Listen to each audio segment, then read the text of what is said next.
Hi guys and welcome to America History Tales. Tonight we drift toward a wide river at first light where the air is cool enough to rest softly against your face and the world seems to be waking in slow, careful layers. You stand at the edge of the Delaware, watching a pale mist hover just above the water, curling and thinning as the sun begins to rise. The surface moves gently, carrying the faint creak of wooden hulls and the distant call of voices that have already started their day long before yours has properly begun. It feels calm at first, almost inviting, but you probably would not survive this without a great deal of adjustment. So before you get comfortable, take a moment to like the video and subscribe, but only if you genuinely enjoy what I do here. And if you feel like it, share your location and the time where you are right now. There is something quietly comforting about knowing where everyone is drifting off to sleep around the world. Now dim the lights. You remain by the river a moment longer, letting your eyes adjust to the shapes forming out of the mist. Sha'afel sit anchored not far from shore, their masts rising like thin lines against the brightening sky. Some are large, their hulls heavy with cargo brought across the Atlantic. Others are smaller, meant for shorter journeys along the coast. The wood smells damp, mixed with salt, tar, and something faintly sour that lingers in the air. Philadelphia in the 1770s is not a small town. In fact, it is widely recognized as the largest city in British North America, with tens of thousands of residents moving through its streets each day. That might not sound overwhelming by modern standards, but here, where every cart, every animal, and every person must share the same narrow paths, it creates a kind of structure.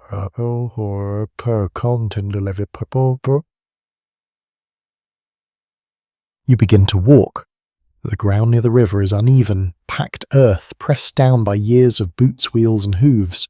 It gives slightly beneath your steps, still damp from the night. Somewhere to your left, a man calls out instructions, his voice firm but not rushed. You catch only fragments, something about unloading, about care, about time. There is no sense of urgency in the way you might expect. Instead, there is a steady persistence, as though everything here moves forward simply because it must. A curious detail that does not always make it into the grand historical summaries is how strongly smell defines your first impression of the city. It is not one single odour, but layers of them. Fresh water from the river, rotting scraps discarded too close to where people live, smoke from early fires being lit for cooking, animal waste that has not yet been cleared away. You do not escape it. You simply learn to let it fade into the background. You pass a cluster of men working along the edge of a dock. Their movements are practiced, almost rhythmic. Barrels are rolled, ropes are pulled, crates are shifted from one place to another with careful coordination. Their clothing is plain worn and suited for labour, sleeves rolled, hands rough. One of them glances at you briefly, not with curiosity, but with the quiet acknowledgement of someone who has already decided you are not immediately relevant to his task. It's a strange feeling to be both surrounded and unnoticed at the same time. As you move further along, the mist begins to thin, revealing more of the shoreline. The buildings here are simple but solid, many constructed from brick that holds the coolness of the night. They stand close together, forming a kind of boundary between the restless energy of the waterfront and the more structured life beyond. You pause near a wooden post, resting your hand lightly against its surface. It feels damp and slightly rough, worn by years of contact. For a moment you listen. The sounds are clearer now. Water against wood, footsteps crossing planks, voices overlapping, none quite loud enough to dominate. A distant clatter that might be metal against metal. There is no single centre to the noise. It spreads evenly like a steady hum that fills the space without overwhelming it. Some scholars still debate how organised these early port operations truly were. While records suggest a system of trade that connected Philadelphia to the wider Atlantic world, the day-to-day reality often depended less on formal structure and more on habit, local knowledge, and personal relationships. You can almost feel that here in the way people move, without needing to explain themselves. You continue walking, drawn gradually away from the water. The transition is subtle. The ground becomes firmer, the buildings more defined. The sounds shift from open and echoing to closer and more contained. Behind you the river remains steady and patient. Ahead the city begins to take shape. You pass a narrow alley where the light struggles to reach the ground. The air here feels cooler, touched by the lingering dampness of the night. A cat slips quietly along the edge of a wall, pausing just long enough to watch you before disappearing into shadow. It is a small moment, easy to overlook, yet it adds to the sense that this place is alive in ways that do not always announce themselves. A lesser-known observation from travellers of the period mentions how quickly newcomers had to adapt to the pace of urban colonial life. There is no gradual easing into it. You arrive, and almost immediately you are expected to understand where to walk, how to behave, when to speak, and when to remain silent. You step out of the alley and into a wider street. The light is stronger now, spreading across the tops of buildings and slowly working its way downward. Windows begin to catch the glow, doors open, figures emerge, each carrying the quiet intention of the day ahead. You feel it then. Not pressure exactly, but expectation. This is a place where things happen, where goods arrive and leave, where news travels faster than it should, where people build trade, argue, and continue forward without much pause to reflect on the larger shape of it all. Historians still argue whether Philadelphia's rapid growth in this period was driven more by its strategic location or by the social networks that connected merchants, artisans, and families across the Atlantic. Standing here, it feels like both. The river brings opportunity. The people turn it into something lasting. You slow your steps slightly. There is no need to rush. The city is not going anywhere, and yet it feels as though it is always in motion. Behind you the mist has nearly vanished. In front of you the streets stretch further than you can see from where you stand. And without quite realizing when it happened, you have already begun to belong to the rhythm of this place, your movements falling into step with a world that will ask much of you quietly, persistently, and without apology. You continue forward, and the sounds of the river do not disappear so much as fold themselves behind you, becoming a steady presence rather than the centre of your attention. The air remains cool though, now it carries less of the open water and more of the working city. It feels thicker, touched by smoke-damp wood and something faintly metallic. The docks stretch along the shoreline, and as you move parallel to them, you begin to see more clearly how this place truly functions. It is not quiet, not orderly in the way a modern port might appear, but it is not chaotic either. There is a kind of practice disorder, where each person seems to know their role, even if no one is giving instructions out loud. Men move in small groups, guiding barrels down planks from ship to shore. The wood groans under the weight, and you can feel the vibration through the soles of your feet even at a short distance. Ropes are pulled taut, then released, then pulled again. A crate slips slightly as it is lowered, and a voice rises sharp but controlled, correcting the motion before anything is lost. You slow near the edge of a pier. From here you can see into the open hull of a ship. It is darker inside, shadowed and dense with goods stacked carefully to maximize space. A man climbs down into it with steady confidence, his boots finding each step without hesitation. He does not look at you. He does not need to. This is not a place for spectators. A widely accepted historical detail is that Philadelphia's port handled an enormous variety of goods during this period, including flour, timber, tobacco, and imported items like tea, textiles, and ceramics. The city's position along the Delaware River made it one of the most important trading hubs in the colonies. You can see that importance here not in grand buildings or official signs, but in the constant movement of materials from one set of hands to another. You step back slightly as a pair of workers pass, carrying a long wooden beam between them. Their pace is steady, their focus complete. One of them adjusts his grip without breaking stride, his fingers tightening for just a moment before relaxing again. There is a rhythm to this labour. Lift, shift, set down, repeat. It continues without pause, without announcement, as if the entire waterfront is part of a single ongoing motion. A curious tidbit that rarely makes it into polished narratives is how much of this work depends on balance rather than strength alone. The men who move the heaviest loads are not always the largest. Instead, they are the ones who understand how to distribute weight, how to angle a barrel so it rolls, rather than resists, how to let gravity assist rather than oppose them. Watching closely, you begin to notice the subtle adjustments that make the difference between effort and efficiency. The ground here is uneven, marked by deep impressions left by wheels and hooves. In some places, water has collected, forming shallow pools that reflect fragments of the sky. You step, carefully adjusting your path without thinking too much about it. Already your body is beginning to learn. A cart rattles past you, its wooden wheels striking the ground with a hollow, rhythmic sound. The horse pulling it moves with quiet patience, its breath visible in the cool air. The driver sits upright, guiding it with small practiced movements rather than force. You catch the scent of something sharper now. Salted fish. It hangs in the air near a cluster of barrels stacked close together. The lids are sealed, but the smell escapes anyway, strong and unmistakable.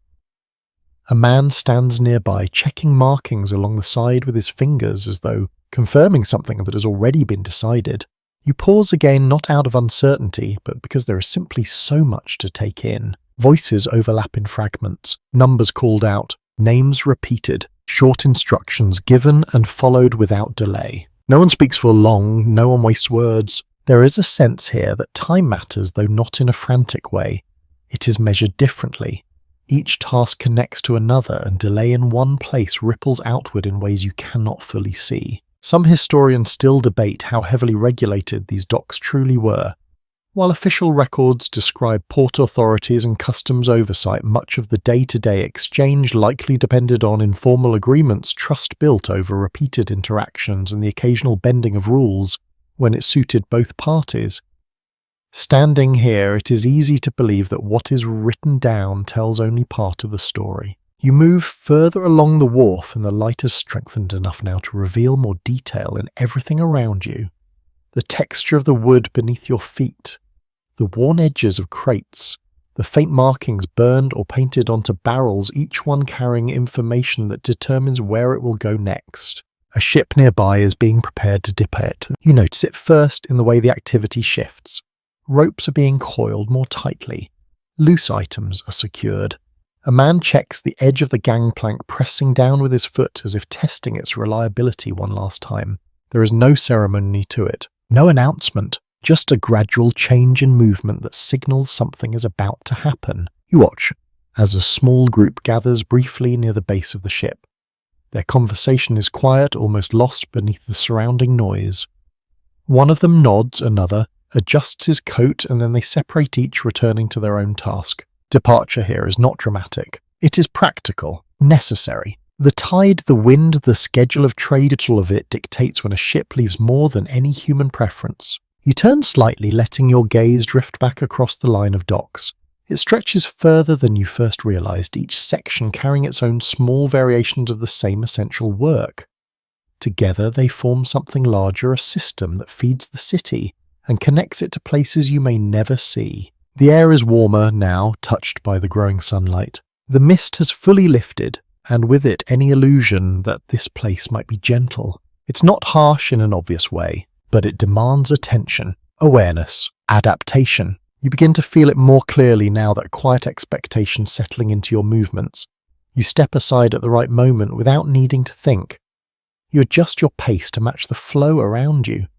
You recognize, even if only faintly, where you should stand and where you should not. This is how the city teaches you, not through instruction, but through immersion. A gull circles overhead, its call sharp against the layered noise below. It dips once, then rises again, tracing a path that seems effortless compared to the grounded labor beneath it. For a brief moment you follow it with your eyes, then you return your attention to the world at your level, because this is where you are now. Among the docks, the barrels, the voices, and the steady, unending motion of a city that begins here at the edge of the water and stretches inward into something even more complex. You take a slow breath, and then, almost without noticing the transition, you find yourself moving further away from the river, once more drawn deeper into Philadelphia as it continues to unfold around you. You leave the docks behind in a way that feels gradual rather than decisive.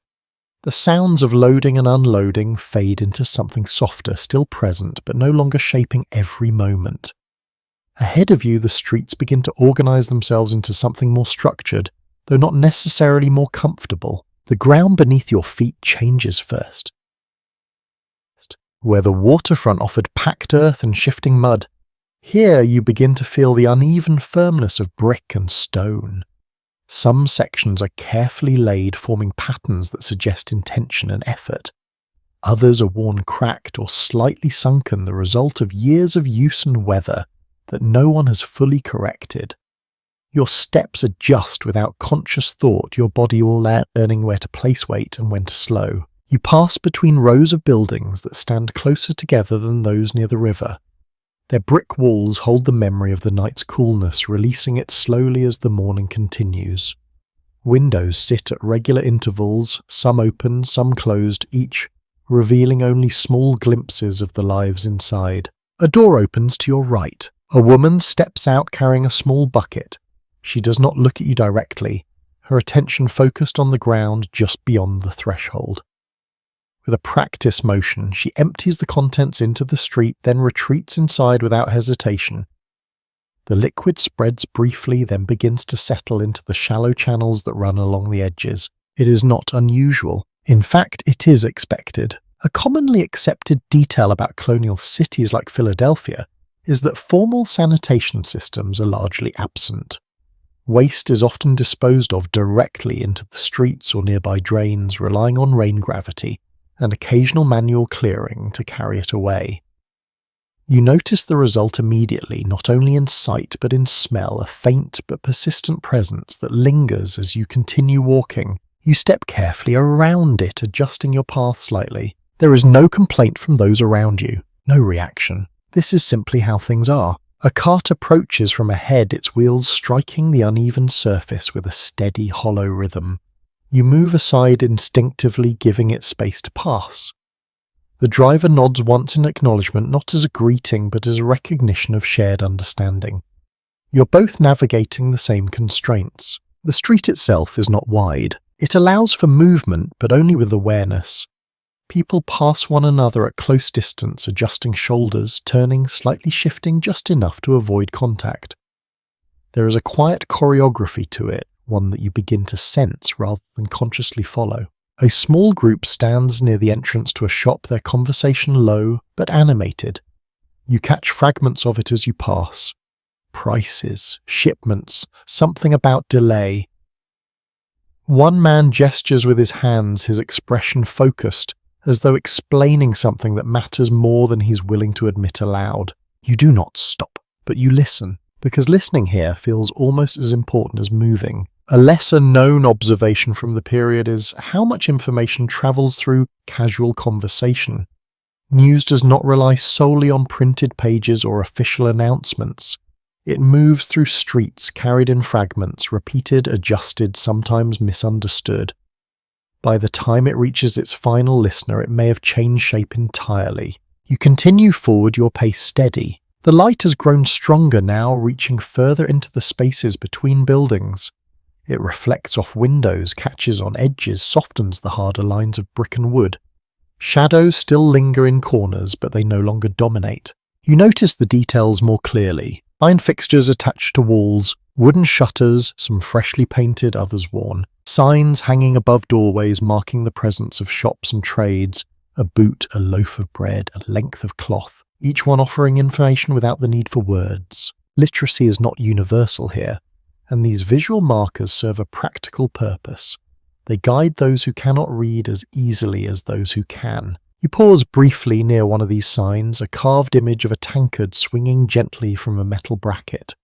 The wood is worn smooth in places, darkened by years of exposure. It creaks softly as it moves, a small sound that somehow feels distinct amid the larger hum of the street. From inside you hear voices, laughter, the faint clink of something being set down. It is early still, but not too early for some. You move on. A child passes you, moving quickly, almost running, though not quite. He carries something wrapped in cloth held close to his chest. His expression is focused, intent on reaching his destination. No one stops him, no one questions him. He is part of the flow just as you are. You begin to notice how many people are already in motion. Men heading toward workshops, women carrying baskets or bundles. Children moving between errands, learning the patterns of the city through repetition. There is no stillness here, even moments that seem quiet are filled with subtle activity. Some historians still debate how carefully Philadelphia's streets were originally planned. William Penn's vision for the city included wide roads and organized grids intended to avoid the crowded conditions of older European cities.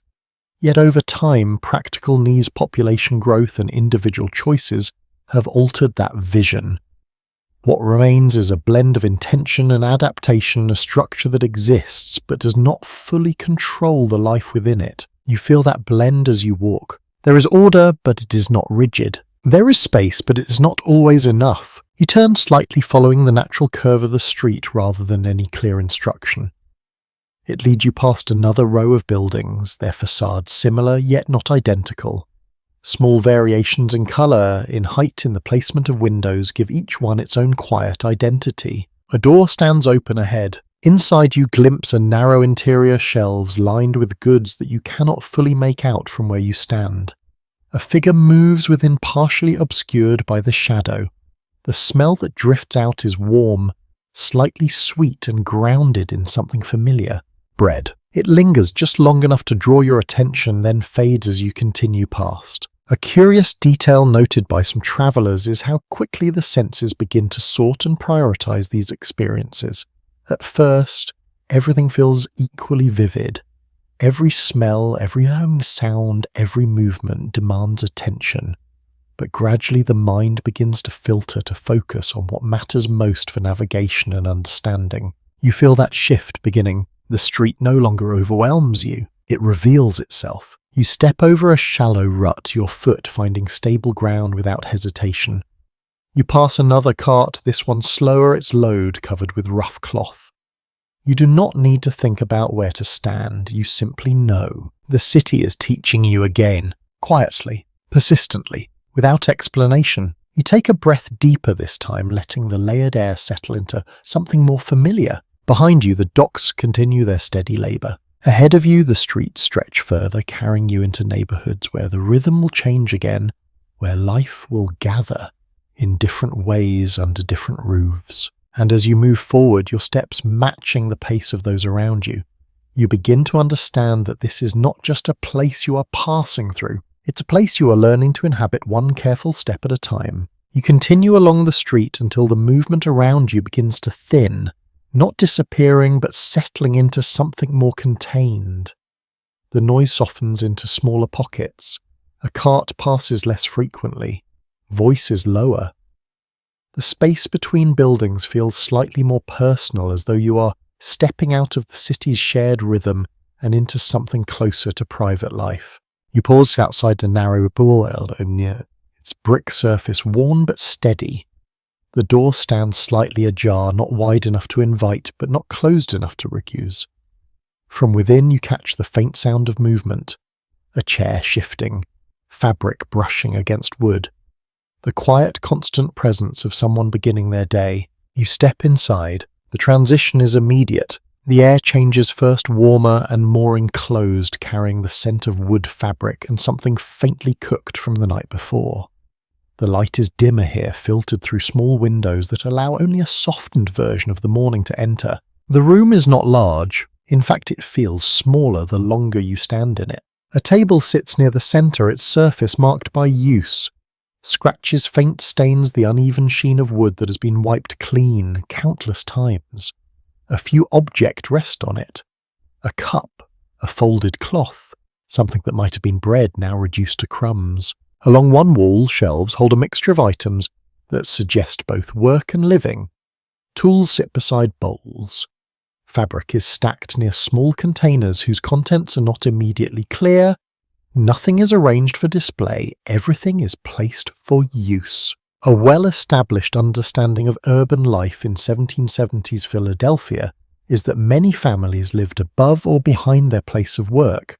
Space was limited and efficiency mattered. A single structure often served multiple purposes. Shop, kitchen, bedroom and storage all compressed into one continuous environment. Standing here, you can feel that compression not just in size but in function. Every part of the room is doing something. A figure moves near the back. You notice her hands first. They are steady practice moving through a task without hesitation. She folds a piece of cloth, then another, stacking them with quiet precision. Her attention is complete, not because the task is difficult, but because it is necessary. She glances at you briefly. Not surprised. Not particularly interested. Then she returns to her work. There is no formal greeting, no expectation of one. You remain still for a moment, allowing your eyes to adjust further. The shapes become clearer.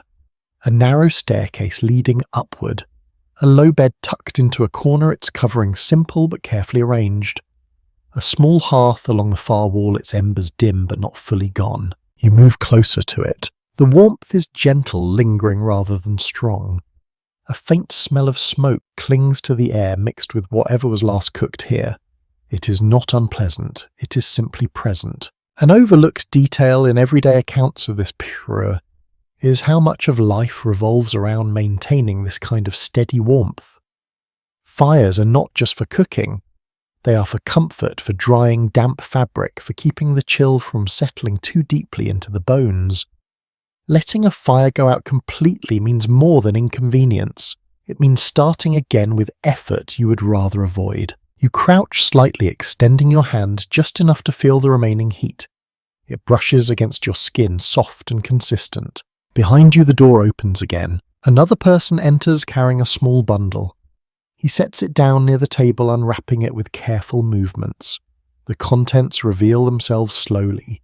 Pieces of material, perhaps something to be worked on later, perhaps something already finished. He does not speak at first. Instead, he adjusts the items, aligning them in a way that makes sense to him alone. Then quietly he says something to the woman. Her response is brief, efficient. Their exchange is not meant to be overheard, but it is not hidden either. It exists part of the room, just another layer of activity that continues whether you notice it or not. You begin to understand something here. Privacy is different. It is not about separation. It is about familiarity. The sharing of space becomes normal, expected, unavoidable. You step toward the staircase. It is narrow, the wood worn smooth, where hands and feet have passed over it countless times. You place your hand lightly against the side as you begin to climb. The structure creaks slightly beneath your weight, not in protest, but in acknowledgement. At the top, the ceiling lowers. You instinctively adjust your posture. The space here is even more confined, shaped by the angle of the roof. A bed occupies most of one side, its surface uneven but clearly used. A small chest sits nearby, closed, its contents hidden, but likely limited to what is necessary. You move slowly, careful not to disturb anything. A small window allows a narrow beam of light to enter, cutting across the room and resting on the floor. Dust moves within it, visible only because of the light's angle. It drifts without urgency, rising and falling in patterns that feel almost deliberate. There is a stillness here, but it is not empty. It holds the residue of movement, of rest, of repeated use. Some researchers continue to question how comfortable these living arrangements truly were, especially during colder months or periods of illness. While written accounts sometimes emphasize resilience, the physical reality suggests a constant negotiation between necessity and comfort. Standing here, it feels less like hardship in the dramatic sense, and more like a steady, ongoing compromise. You sit briefly on the edge of the bed. The surface shifts slightly beneath you. It is not soft in the way you might expect, but it is not rigid either. It holds you, supports you, without offering much beyond that. Below you hear movement continue, the faint clink of something being set down. Footsteps crossing the floor. The low murmur of voices that do not need to rise to be heard. Life continues in layers. You rise again, moving back toward the stairs. As you descend, the air grows warmer once more, carrying the scent of the hearth and the quiet energy of the room below. The figures there continue their work, their rhythm unchanged by your brief absence. You step back toward the door. The light outside is brighter now, more defined. You pause at the threshold, feeling the shift between interior and exterior once again. Behind you, the compact world of shared space, constant labour and quiet familiarity. Ahead, the wider city waiting with its own demands. You take a breath, then step outside. The door closes softly behind you, and just like that, the small world you entered folds back into itself, continuing without you as you return to the streets of Philadelphia, carrying with you a clearer sense of how life here is not divided into separate parts but lived all at once in rooms where everything happens together. You step back into the street, and for a moment the brightness feels sharper than before, as if your eyes need to readjust to the wider world after the closeness of that room. The air moves more freely here, though it still carries the layered sense of the city. Smoke-damp brick and something faintly sweet drift together in a way that no longer surprises you. The day has begun in full now. Doors open more frequently. Voices carry a little further. The rhythm of movement has settled into something steady and continuous. You find yourself walking again without deciding to your pace as a matching the flow around you as naturally as you're breathing. A warmth draws your attention before you see its source. It reaches you first as a subtle shift in the air, a softness that contrasts with the lingering coolness of the morning. Then comes the smell, rich, comforting, unmistakable. Bread. You follow it almost without thinking, turning slightly toward a building where the door stands open wider than most. Inside, the light flickers gently, shaped by the glow of a fire that has already been working for some time. You step in, the heat greets you immediately, wrapping around your hands and face in a way that feels grounding. The room is brighter than the one you left earlier, the fire casting a steady light that fills the space rather than hiding in corners. A man stands near the hearth, his movements practiced and unhurried. He reaches toward a long wooden paddle, sliding it carefully into the oven, and drawing it back again with a loaf balanced at its edge.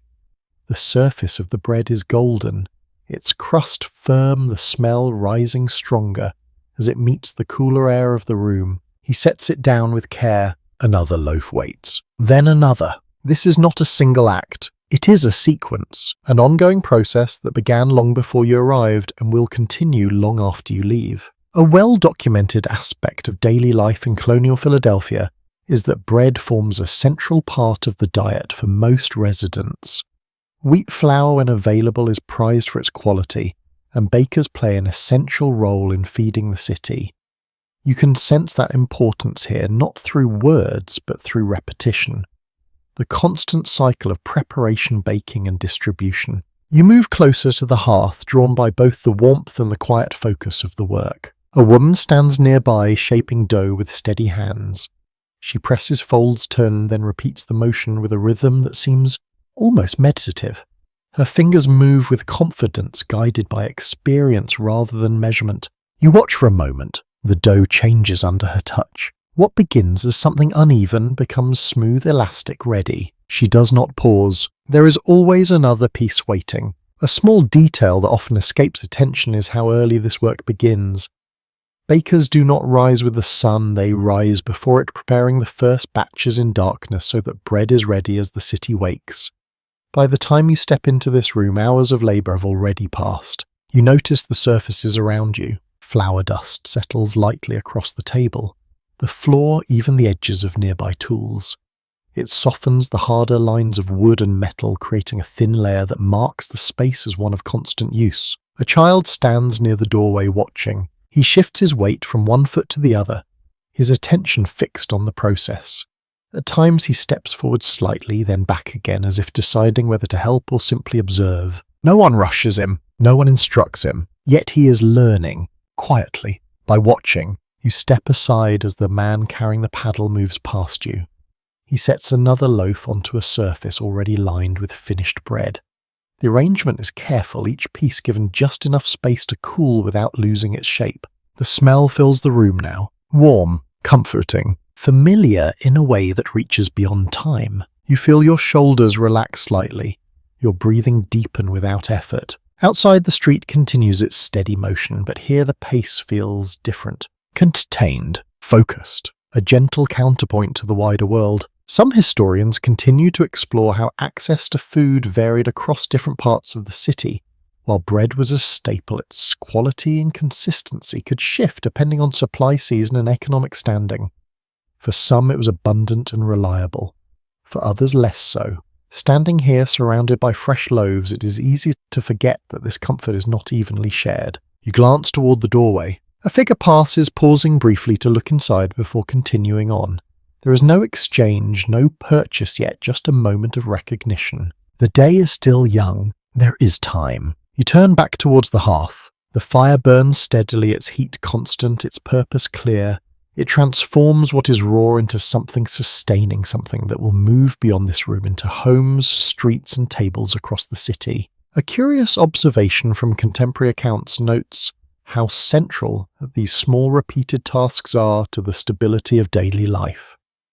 While larger events shape history in obvious ways, it is the quiet consistency of work like this that allows everything else to function. Without it, the city would not hold together as it does. You remain for a moment longer, letting the warmth settle into you. The sounds are simple. Dough against wood, fire shifting softly, footsteps crossing the floor. No urgency, no raised voices. Just continuation. Eventually you step back. The cooler air near the doorway meets you again, a gentle contrast that reminds you of where you are. You pause at the threshold, looking once more at the room behind you. The work continues, unbroken, unnoticed by many. Essential to all, you step outside. The light is strengthened further, filling the street with a clarity that reveals more detail in everything around you. People move with purpose, now their paths more defined, their tasks already underway. You take a breath, carrying with you the warmth of the hearth, the smell of fresh bread, and the quiet understanding that each morning here begins not with grand gestures, but with small repeated acts that sustain the life of the city. And as you turn to continue along the street, you begin to feel that same steady rhythm settle more deeply into your own steps, guiding you forward into whatever comes next. You move on from the warmth of the bakery, and the air outside feels lighter again, though still touched by everything the city carries within it. The street ahead widens slightly, and with that space comes a subtle shift in energy. People are not just passing through here, they are gathering. You hear it before you fully see it. Voices layered over one another, not in conversation but in exchange. Calls, replies, short negotiations that rise and fall like a pattern you almost recognize. There is a liveliness to it, not loud enough to overwhelm, but constant enough to draw you forward. You follow. The street opens into a broader space and the market reveals itself gradually. Stalls line the area in uneven rows, some simple tables, others more structured with coverings that offer a bit of shade. Goods are laid out in careful displays, arranged to be seen, touched, and judged. You slow your pace. There is no clear path through it. You weave instead, adjusting your steps as people cross in front of you, pause beside you, or stand just long enough to consider what they see before moving on again. A known feature of Philadelphia in this period is the presence of organized market spaces where farmers, traders, and townspeople meet regularly to buy and sell. These markets are essential not just for food, but for connection. They bring together people from different parts of the region, each carrying something to offer. You pass a stall where fish are laid out in neat rows. Their surfaces catch the light, reflecting it in small shifting patterns. The smell is sharp, unmistakable, though not unpleasant if you allow yourself a moment to adjust. A man stands behind the table, his hands moving quickly as he prepares an order, wrapping the fish in paper with practiced efficiency. A woman nearby leans slightly forward, examining the selection. Her expression is focused, careful. This is not a casual choice. It matters. You continue on. The variety increases with each step. Baskets filled with vegetables. Bundles of herbs tied with simple twine. Small rounds of cheese, their surfaces marked by age and handling. Each stall carries its own arrangement, its own quiet logic of presentation. You notice how people interact here. There is no rush even when there is purpose. Questions are asked, answers given, prices discussed, sometimes accepted, sometimes challenged. A small but intriguing detail found in personal accounts is how much of this exchange depends on familiarity. Buyers return to the same sellers. Trust builds over time. A slight nod, a shared understanding can influence a decision more than the appearance of the goods themselves. You pause near a table covered with butter. It sits in pale blocks shaped by hand, each one slightly different from the next. The surface is smooth in places, uneven in others, carrying the marks of its making. A woman behind the table adjusts one of the pieces, turning it slightly as if improving its presentation without altering its nature. She looks up briefly. Your eyes meet. There is a moment of quiet recognition, not of who you are, but of your presence here. Then she returns to her work, her hands moving with the same steady confidence as before. You move on. A child stands near another stall holding a small coin tightly in his hand. He looks from one item to another, weighing his options with a seriousness that feels far beyond his years. No one rushes him. No one interferes. His decision, however small, is his to make. You find yourself slowing again, not because you must, but because the pace here invites it. You begin to notice smaller details, the texture of woven baskets, the way light settles differently on cloth than on wood, the faint hum of conversation that never fully stops even when individual voices fade. Some historians continue to explore how these markets functioned as more than economic spaces. They were social centers, places where news spread, relationships formed, and community took shape in ways that formal records rarely capture. Standing here, you can feel that layering of purpose.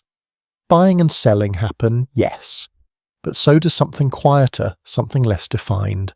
You pass a man offering apples. Their colour varies, some deep and rich, others lighter, touched by green. He lifts one, turning it in his hand as he speaks to someone just out of your view. His tone is calm, persuasive, without pressure.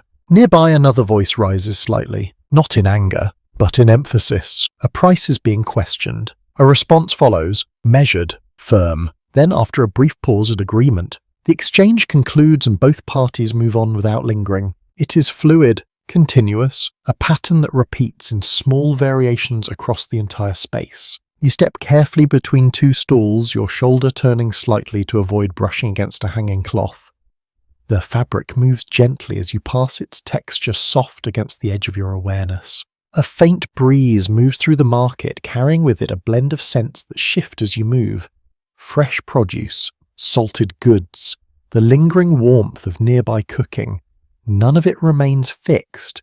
It changes with each step, each turn. You take a slow breath. It fills your senses, then fades into the background as your attention moves on. A lesser-known observation suggests that for many residents, visiting the market is one of the few moments in the day where they step outside the strict boundaries of their immediate work or home. It offers a brief expansion of experience, a chance to see and be seen within a broader circle. You feel that expansion now, even as you remain just one among many. You glance upward briefly. The sky is clearer now, the light more direct, casting defined shadows beneath the stalls and the people who move among them. It sharpens the scene, giving everything a slightly more solid presence. Then your attention returns to the level of the street, because that is where everything happens. You move toward the far side of the market, your steps steady, your awareness wide. Behind you, the voices continue, the exchanges repeat, the rhythm holds. Ahead, the street narrows again, leading you back into the structured flow of the city. You pause for a moment at the edge, turning slightly to take one last look. The market remains alive, unfinished, always in motion. Then you step forward once more, leaving it behind, carrying with you the sense that here in this gathering of goods and voices, the city reveals not just what it needs, but how it connects. You step away from the market and the sound of bargaining softens behind you, replaced by something steadier and more focused. The streets narrow again, guiding you into spaces where the energy is less about exchange and more about production. Here, the day does not unfold in bursts of conversation. It settles into long stretches of effort. You notice it first in the sound, a rhythmic tapping, faint at first, then clearer as you move closer. Metal against metal, wood against wood, a repeated pattern that does not call attention to itself, yet fills the space with quiet persistence. You follow the sound to an open doorway. Inside, a man stands over a workbench, his posture slightly bent, his attention fixed on the object in his hands. He lifts a small hammer, brings it down with controlled force, then pauses just long enough to adjust his grip before repeating the motion. Each strike is deliberate. Nothing is wasted. You remain at the threshold watching. There is no performance here, no attempt to impress, only work. A broadly accepted insight into life in colonial cities is that skilled trade to form the backbone of urban economies. Carpenters, blacksmiths, coopers, and countless others shape the physical world around them through steady practiced labour. Their work did not always draw attention, but without it the city would struggle to function. You step inside. The air is warmer, though not as soft as the bakery. It carries the scent of metal wood shavings and something faintly sharp that lingers near the tools. The floor is marked by use, scattered with small fragments that have fallen away from the work in progress. The man glances up briefly. His eyes meet yours for only a moment, then return to his task. There is no interruption, no greeting required. You move to the side, giving him space. A younger figure stands nearby, watching closely. His hands are empty, but his attention is full. At times he reaches for a tool, then hesitates, waiting for a signal that does not come in words. When it does come, it is subtle. A slight shift in posture, a brief pause. Then he acts. This is how learning happens here. Not through explanation, but through observation, repetition, correction. A small but revealing detail noted in period accounts is how apprentices often began their training at a young age, sometimes living within the household of the person they served. Their days were long, their responsibilities growing gradually as skill replaced uncertainty. Standing here, you can see that process unfolding in real time. You step back towards the doorway, letting the rhythm of the hammer fade as you return to the street. The sounds continue around you, each one marking a different kind of work. A saw cutting through wood, the scrape of something being shaped, the low murmur of voices exchanging brief instructions. You pass another open space where fabric hangs in long vertical folds. A woman stands among them, her hands moving quickly as she measures cuts and arranges. The cloth shifts under her touch, changing from loose material into something more defined. You slow watching the transformation. It happens piece by piece, nothing rushed, nothing forced. A lesser-known observation from travellers is how much of this labour depends on time rather than speed. The quality of the result matters more than how quickly it is achieved. Mistakes are costly not only in materials but in reputation. You move on. The street carries you past one workshop into another, each one offering a glimpse into a different trade. The variety is quiet but constant. Tools change, materials shift, the underlying rhythm remains. You begin to feel it more clearly now. This steady continuation, the way the city sustains itself not through grand moments, but through countless small actions repeated over and over again. You pass a man pushing a cart loaded with wooden barrels. They are stacked carefully, each one secured, so it does not shift as he moves. His pace is slow but consistent, his focus on maintaining balance rather than speed. He pauses briefly, adjusting one of the barrels with a practiced motion, then continues. Nearby, another worker lifts a piece of timber onto his shoulder. The weight is evident, but he carries it without hesitation, his steps measured, his path already known. You step aside, allowing him to pass. There is no need to speak. The movement itself communicates enough. Some scholars continue to examine how labour was divided across different groups within the city, noting that access to certain trades often depended on family connections, training opportunities, and social standing. While skill played a role, it was not the only factor that shaped a person's path. You consider this as you walk. The variety of work you see is not random. It is structured even if that structure is not always visible. You pass a doorway where the sound of voices rises slightly above the rest. Inside, a small group stands gathered around a table, examining something laid out before them. Their expressions are focused, their gestures measured. You do not linger, but you sense the importance of the moment. Decisions are being made, quietly, without announcement. You continue along the street, your pace steady, your awareness widening with each step. The city no longer feels unfamiliar. It feels layered, each part connected to the next in ways that reveal themselves gradually. The light has shifted again, moving higher, casting shorter shadows that gather closer to the base of buildings. It sharpens the edges of everything, making the details more distinct. You take a breath. The air is warmer now, carrying less of the early morning coolness and more of the day's developing presence. Behind you, the market continues its steady exchange. Around you, the work continues without pause. Ahead, the street stretches further, leading you deeper into the routines that define life here. You realize without needing to name it that this is the heart of the city. Not the river, Not the market, but this, the ongoing unremarked effort that builds, repairs, shapes and sustains everything else. You adjust your pace slightly, aligning yourself more fully with the rhythm that surrounds you. And as you move forward, your steps steady and unhurried, you begin to feel less like an observer and more like a participant in a world where work is not separate from life but woven into it at every moment. You continue along the street and the steady rhythm of work begins to shift into something quieter, more deliberate. The sounds of hammering and cutting soften behind you, replaced by the subtle creak of doors, the low murmur of conversation and the occasional clink of objects being set down with care.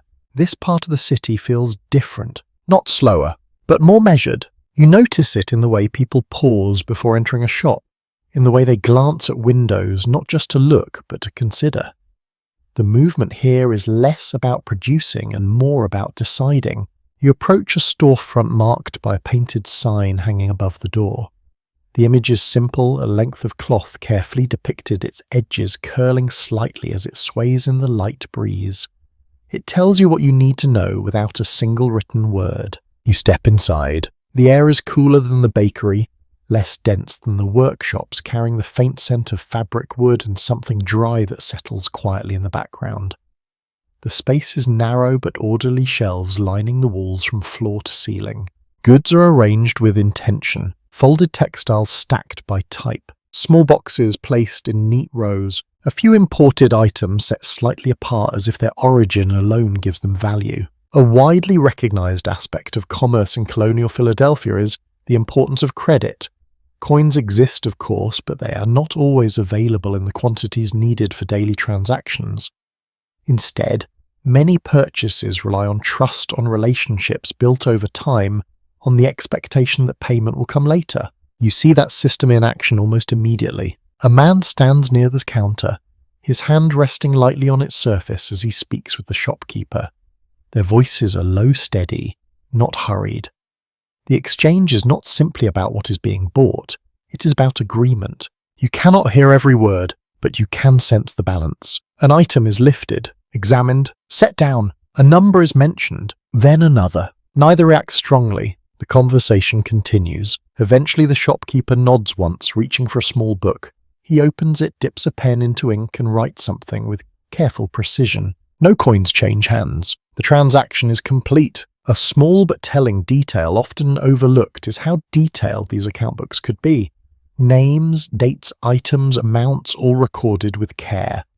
They form a quiet record of trust, one that holds the system together in the absence of immediate payment. You move further into the shop, your attention drawn to the textures around you. Cloth rests beneath your fingers as you lightly brush against a folded stack. It feels smooth, tightly woven, its surface cool to the touch. Another piece nearby is rougher, thicker, suited for different use. Each material carries its own purpose. Each choice reflects a need. A woman stands near a shelf examining a length of fabric. She lifts it slightly, letting it fall back into place, watching how it moves. Her expression is thoughtful, her decision not yet made. She glances towards the shopkeeper, then back at the cloth. There is no pressure, only consideration. You step aside as another customer enters the door, closing softly behind him.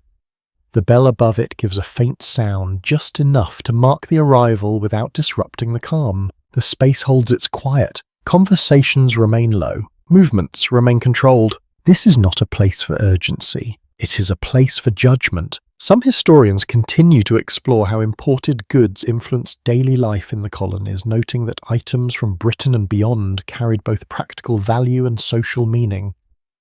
Owning certain fabrics or tools could signal status, connection, or aspiration in ways that went beyond their immediate use. You begin to notice that distinction. Certain items are placed more prominently, their quality more refined, their presence suggesting something more than necessity. You move toward a small display near the back. Here the objects are fewer but more carefully arranged.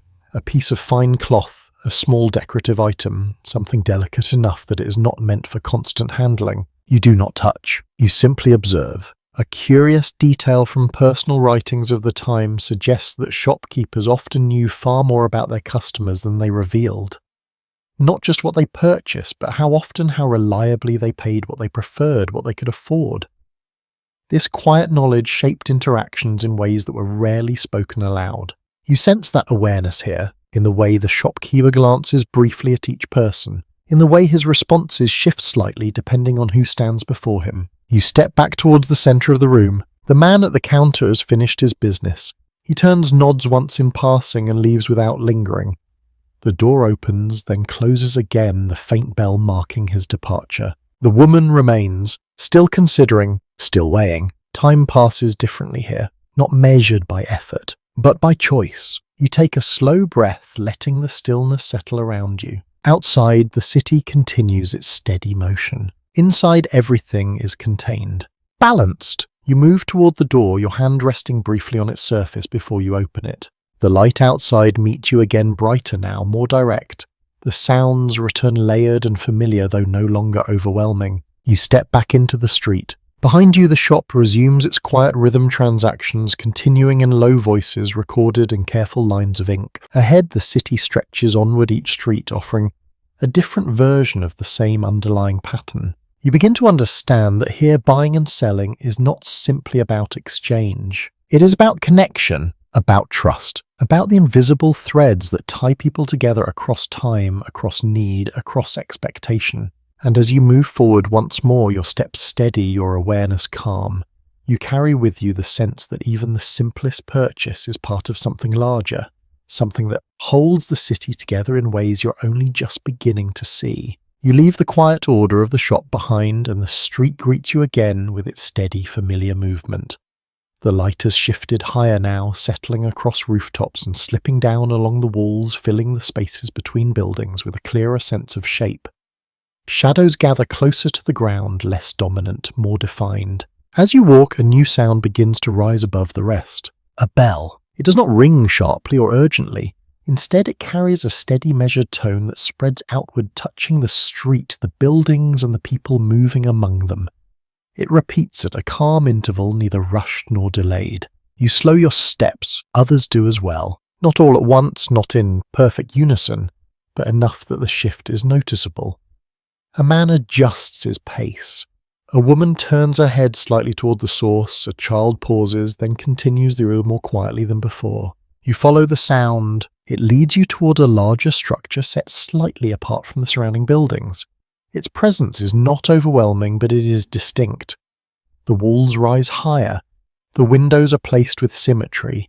The entrance stands open, welcoming without insistence. You approach. The ground beneath your feet feels more even.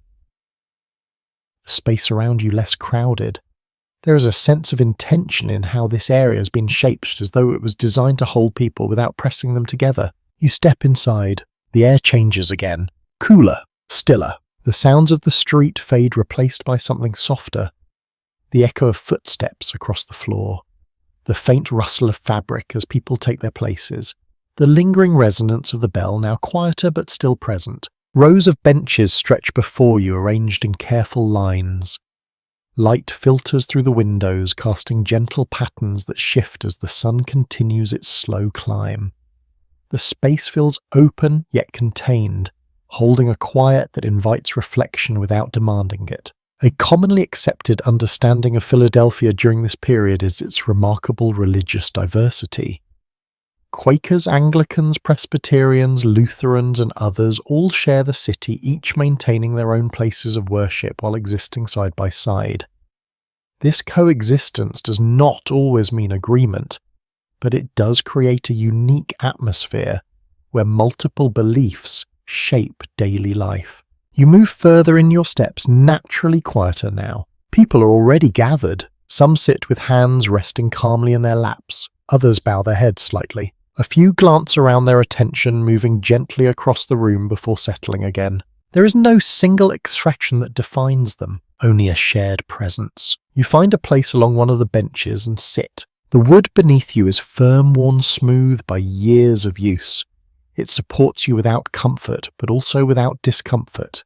It simply holds you there, part of the space rather than separate from it. The bell's sound fades completely. In its place, a voice begins. It is not loud, not commanding. It carries just enough to be heard, shaped by the acoustics of the room, so that it reaches each listener without strain.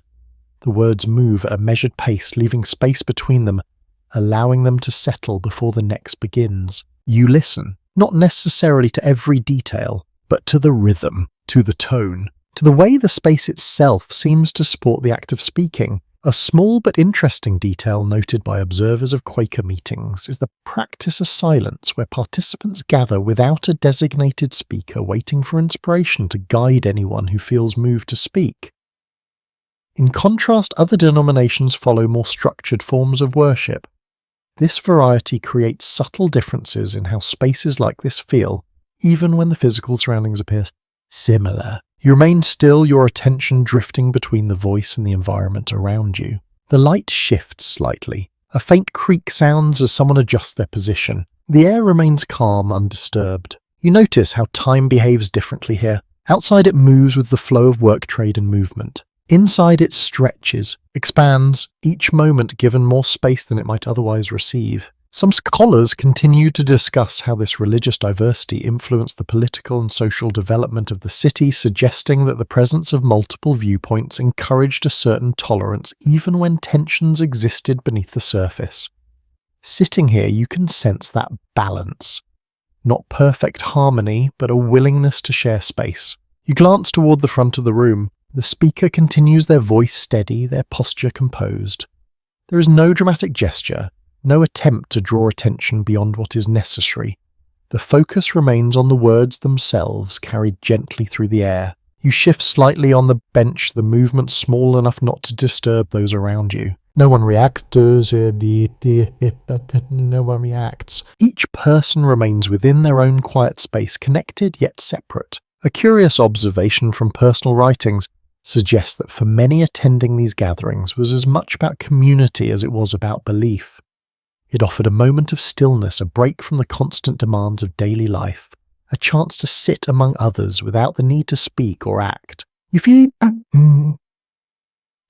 that stillness now. It settles into your breathing, slows your thoughts, softens the edges of everything that came before. The voice continues for a while longer, then gradually comes to a close. There is no abrupt ending, no clear signal. Instead, the words simply diminish, leaving space behind them. Silence follows, not empty, but full. You remain seated, not feeling any urgency to move. Around you, others do the same. A few shift slightly. One person rises quietly and makes their way toward the exit. Another follows their footsteps soft against the floor. You wait a moment longer, then stand. The transition back to movement feels gentle, almost effortless. You step into the aisle, your pace unhurried, your awareness still shaped by the calm you've just experienced. As you reach the doorway, the sounds of the street begin to return. Faint at first, then clearer. Voices, footsteps, the distant movement of carts. You step outside. The light meets you again, brighter than before, carrying with it the energy of the day now fully underway. Behind you, the space of quiet reflection remains. Ahead, the city continues. You take a breath, letting the two experiences settle together within you. The stillness and the motion, the inward and the outward. And as you begin to walk once more, you carry that balance with you. A subtle shift that lingers, shaping the way you move through everything that follows. You step away from the meeting house and the quiet you carried with you lingers for a few moments before the street gradually reclaims your attention. The city has not slowed. It has only continued without you, and now you rejoin its rhythm as if you had never stepped aside. The light is stronger. Now, settled firmly into the day, it reflects off windows, catches on metal, warms the surfaces of brick beneath your hand as you pass. The air feels fuller, less delicate than the morning, carrying a blend of voices, movement, and something faintly roasted drifting from somewhere ahead. You follow that scent. It leads you toward a doorway that does not stand entirely open, yet invites entry all the same. The sign above it swings gently marked with an image that suggests drink rather than food. You pause briefly, then step inside. The change is immediate. The air is warmer, but also thicker, holding the scent of brewed coffee, ale, and wood that has absorbed years of conversation. The light is dimmer, filtered through small windows and shaped by the shadows of beams overhead. Voices fill the room, not loud, but constant. You stand just inside the entrance, allowing your eyes to adjust. Tables are scattered across the space, some occupied, others waiting. Men sit in small groups, leaning slightly toward one another as they speak. Their hands move as they talk, tracing ideas in the air, tapping lightly against the table for emphasis. A few sit alone, reading, thinking, waiting. A well-established feature of urban life in this period is the role of taverns and coffee houses as centres of discussion. They are not only places to drink, but places where information circulates. News arrives here quickly sometimes before it is formally printed, carried by travellers, sailors and merchants who have come from elsewhere. You move further inside. A man behind the counter glances at you, then nods slightly, acknowledging your presence without interrupting his task. He pours a drink for someone nearby, the liquid catching the light briefly before settling into the cup. You take a seat at the edge of a table. The wood beneath your hands is worn smooth, its surface marked by years of use. Small imperfections catch your fingers as you rest them there, subtle reminders of the many who have sat here before you. The conversation nearest you drew into focus. Words about ships, delays, something about goods that have not arrived when expected. One man speaks with quiet certainty, his tone measured as though he has repeated this information already. Another listens, nodding once, then offering a response that shifts the direction slightly. The exchange continues, not heated, but engaged. A small yet revealing detail found in contemporary accounts is how these spaces often function as informal networks of communication. People come not just for refreshment, but to learn what others know, to confirm what they have heard, to shape their understanding of events beyond their immediate surroundings. You listen, not fully involved, but not entirely separate either. Your presence becomes part of the room's quiet balance. Across from you, a man unfolds a piece of paper. He smooths it carefully against the table, his eyes scanning the surface with focused attention. The print is small, dense, arranged in columns that require patience to follow. He reads slowly, occasionally pausing, as if weighing what he sees. Printed material is becoming more common in cities like Philadelphia, with newspapers and pamphlets offering new ways for information to spread, yet not everyone reads them in the same way. Some treat them as fact, others as suggestion, many somewhere in between. You glance toward him again. He folds the paper once more, sets it aside, and joins the conversation beside him, bringing with him whatever he has just read. The ideas shift, expand, change direction. You begin to notice how quickly information moves here. A statement made at one table finds its way to another. A detail mentioned in passing becomes the centre of a new discussion. Nothing remains fixed for long. Some historians continue to consider how much influence these gatherings had on the political atmosphere of the colonies, suggesting that the exchange of ideas in places like this helped shape collective opinion in subtle but powerful ways. Sitting here, you can sense that possibility, even if it is not yet fully formed. You take a slow breath. The air carries warmth, conversation, the faint bitterness of coffee and the softer edge of ale. It settles into you, not overwhelming but present enough to remind you where you are. A chair scrapes lightly against the floor as someone rises. Another takes his place. The room adjusts, maintains its balance. A curious observation from visitors of the time notes how these spaces could feel both inclusive and selective at once. Anyone might enter, but not everyone is equally heard. Reputation, confidence, and familiarity shape who speaks and who listens. You see that now. Some voices carry further, others remain quiet, yet all contribute in some way to the ongoing flow. You rest your hands lightly on the table, feeling its steady surface beneath your fingers. The conversation near you shifts again, now touching on matters beyond trade. Taxes, decisions made elsewhere, impacts felt here. The tone remains calm, but there is an undercurrent now, something slightly sharper beneath the surface. Not convert, not yet, but awareness. You do not stay long, not because you are unwelcome, but because the space has already given you what it holds. You rise, your movement blending into the quiet adjustments of the room. No one marks your departure.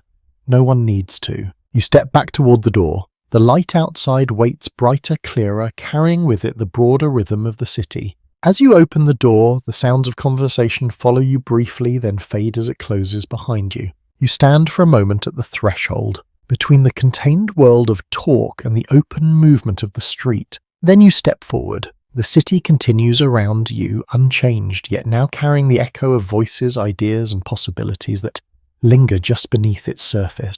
And as you walk on your pace steady, your awareness quiet, you begin to sense that what is spoken in these rooms does not remain there. It travels, it spreads, it settles into the lives of those who carry it forward. You step back into the street and the voices from the tavern dissolve behind you, replaced by a softer, more domestic rhythm. The city feels different here again. Not quieter, but gentler in its movement, shaped less by trade and more by routine.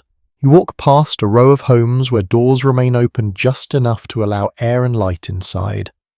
From within you catch glimpses of daily life unfolding in small continuous acts. A hand brushing dust from a surface. A figure bending over a basin. The low murmur of instruction given without urgency. A child's voice rises briefly, then lowers again. You follow the sound. It leads you to a doorway where several children sit around a table. Their backs straight, their attention directed toward a man standing at the front of the room. He holds a small book in one hand, his finger tracing a line as he speaks. You pause just outside. The children repeat after him, their voices uneven, some confident, others hesitant, but all trying to match the rhythm he sets. The words are simple, repeated again and again until they begin to settle into memory. An accepted understanding of life in this period is that education varies widely depending on family means and social standing. Some children receive formal instruction in reading, writing, and arithmetic. Others learn only what is necessary for their future roles. Many learn through work rather than books. You step inside quietly, remaining near the edge of the room. The teacher glances toward you briefly, then continues without interruption. His tone is steady, neither harsh nor overly gentle. He expects attention, and for the most part he receives it. One child shifts slightly in his seat, his hands restless against the table. The teacher pauses, looks at him, and without raising his voice brings the focus back to the lesson. The child stills. The room settles again. Discipline here is subtle but present. It does not always require force. Sometimes it's simply a matter of expectation. A small but telling detail from personal accounts is how repetition forms the core of early learning. Lessons are not rushed. They are returned to again and again until they become familiar. Progress is measured not by speed but by consistency. You watch as a girl traces letters onto a small slate, her hand moving carefully, correcting itself as she goes. The chalk leaves faint lines that can be erased and redrawn, allowing mistakes without permanence. She pauses, examines her work, then continues. There is patience in the motion. You notice how the children sit close together, sharing space in a way that leaves little room for distraction. Their world for this moment is contained within the boundaries of the table, the teacher's voice, and the task before them. Outside life continues, but here it is held at a distance. Some historians continue to explore how education in colonial cities helped shape social mobility, suggesting that access to literacy could open opportunities not available to those without it. Yet this access is not evenly distributed, and many children will leave spaces like this early drawn into work that demands their time. You sense that possibility in the room, in the way some children engage deeply while others seem already pulled towards something beyond these walls. The lesson continues, words repeated, lines traced. Correction made quietly. You step back, moving toward the doorway once more. As you do, you notice another space across the street. Smaller, less formal. A boy stands beside an older man, watching as he works with a set of tools. There is no book here, no slate, only demonstration. The boy imitates the motion, not perfectly, but close enough. This too is learning. Different in form, equal in purpose. You cross the street slowly, your attention shifting between the two spaces. Inside one structured instruction, inside the other practical training, both preparing the next generation in ways that reflect the needs of the city. A curious observation found in period writings notes that childhood in this era is shorter than you might expect. Responsibility arrives early. Expectations follow closely behind. There is little room for prolonged uncertainty. You watch as the boy adjusts his grip, his movement becoming more confident with each attempt. The older man nods once, a small acknowledgement that carries more meaning than any spoken praise. You move on. The street stretches ahead, carrying you past more homes, more glimpses of daily life unfolding in quiet, consistent ways. A woman calls softly to a child just out of sight. A door closes, another opens. The rhythm continues. You begin to understand how these early lessons, whether given in a room with benches or beside a workbench, shape the flow of everything that follows. They guide not only what people know, but how they move, how they think, how they belong. You take a slow breath. The air feels warmer now, touched by the full presence of the day. The light rests evenly across the street, revealing details that earlier remained hidden. Behind you, the voices of learning continue. Ahead, the city unfolds further each step, carrying you deeper into its patterns. And as you walk your pace steady, your awareness calm, you carry with you the quiet understanding that here, knowledge is not separate from life. It is woven into it, taught in rooms, in streets, in moments both structured and unspoken. Always present, always shaping what comes next. You continue along the street and the sounds of instruction fade into something softer, replaced by the steady rhythm of domestic life. The city does not pause for learning. It absorbs it, folds it into everything else and carries on. Here the pace feels different again. Not slower, but more constant, less visible in its effort, yet no less demanding. You pass a doorway where a woman stands over a basin, her hands moving through water that catches the light in small shifting patterns. Fabric rests partly submerged, then lifted, then pressed again. The motion repeats without interruption. You slow watching. There is no clear beginning or end to the task, only continuation. A widely understood truth of daily life in this period is that much of the work that sustains households falls to women, and much of it leaves little record. Cleaning, cooking, mending, managing supplies, tending to children. These tasks rarely appear in official accounts, yet they form the structure upon which everything else depends. You move closer, careful not to intrude. The water in the basin has cooled slightly, yet her hands continue without hesitation. She lifts a piece of cloth, wrings it with controlled force, then sets it aside before reaching for another. The repetition is steady, almost rhythmic. Nearby, a pot rests over a small fire. Steam rises gently, carrying with it the faint scent of something simmering. It blends with the dampness in the air, creating a warmth that feels both physical and familiar. Inside the room, beyond, another figure moves. You catch glimpses only in passing, a hand reaching for a shelf, a small bundle being arranged, a child shifting quietly from one place to another. Nothing draws attention to itself. Everything contributes. A small but revealing detail noted by observers is how carefully resources are managed within these households. Nothing is wasted if it can be reused. Fabric is mended until it can no longer hold. Food is stretched, preserved, adjusted to meet what is available. This careful attention to use shapes daily decisions in ways that are rarely visible from the outside. You step back slightly, allowing the doorway to frame the scene once more. The woman does not look up. Her focus remains on the task, not out of indifference, but out of necessity. There is always more to be done. You continue on. The street carries you past another home where the door stands wider open.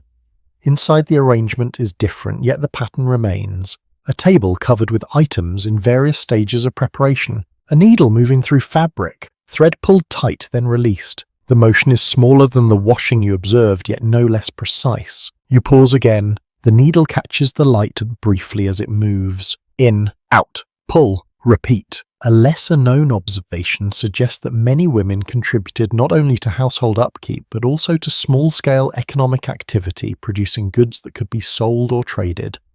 Sewing, weaving, preparing items for market.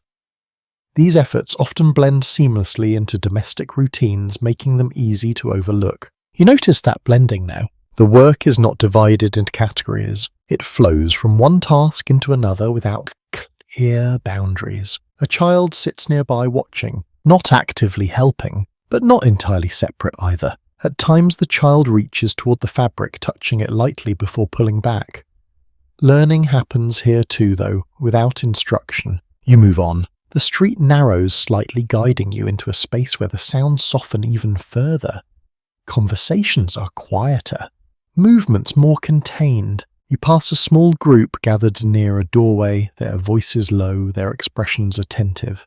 One speaks while the others listen, their attention focused not just on the words but on the shared understanding behind them. The exchange is brief, then they separate, each returning to their own responsibilities. Some scholars continue to examine how the labour of women in this period shaped both family life and the broader economy, noting that while their contributions were often undervalued in formal records, they were essential to the stability of communities. Walking through these streets, you can sense that truth in the quiet consistency of what you see. You take a slow breath. The air carries a mix of warmth fabric and faint traces of food being prepared. It settles into you gently, no longer unfamiliar. You begin to notice how these domestic spaces connect to everything you have already seen. The bread from the bakery, the goods in the market, the items in the shops, all pass through hands like these, prepared, maintained, sustained. You step over a small uneven section of the street, your movement instinctive now. The ground no longer demands your attention. Your body has learned its patterns. A door closes softly behind you. Another opens ahead. The rhythm continues. You pause for a moment, turning slightly to look back. Nothing stands out. No single action draws focus. Yet together, these small repeated efforts form something larger, something steady and enduring. You turn forward again. The street stretches in, carrying you deeper into the city's quiet labour. And as you walk your steps, even your awareness calm, you begin to understand that much of what holds this place together happens in spaces like these, in motions that are rarely seen, in work that is rarely named yet, without which everything else would slowly come undone. You move on, leaving behind the quiet persistence of household work, and the street begins to change again in ways that are not immediately obvious. At first, everything feels familiar. The same brick walls, the same narrow paths, the same steady movement of people going about their day. But then gradually you notice a difference. It appears not in the buildings, but in the roles people occupy within them. A man stands near a doorway, his posture relaxed but attentive. He watches the street not idly, but with a kind of quiet awareness. Behind him another figure moves, carrying a bundle from one part of the house to another.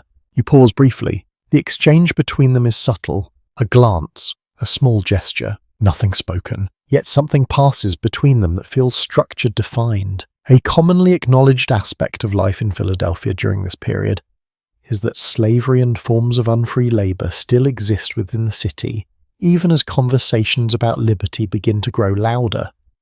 Not everyone who lives and works here does so by choice, and not every household operates on the same terms. You continue walking, your attention sharpening. At another home, a woman stands just inside the doorway, her hands occupied with a task you cannot fully see. A second woman moves past her, carrying something heavier, her steps careful, her focus directed inward rather than outward.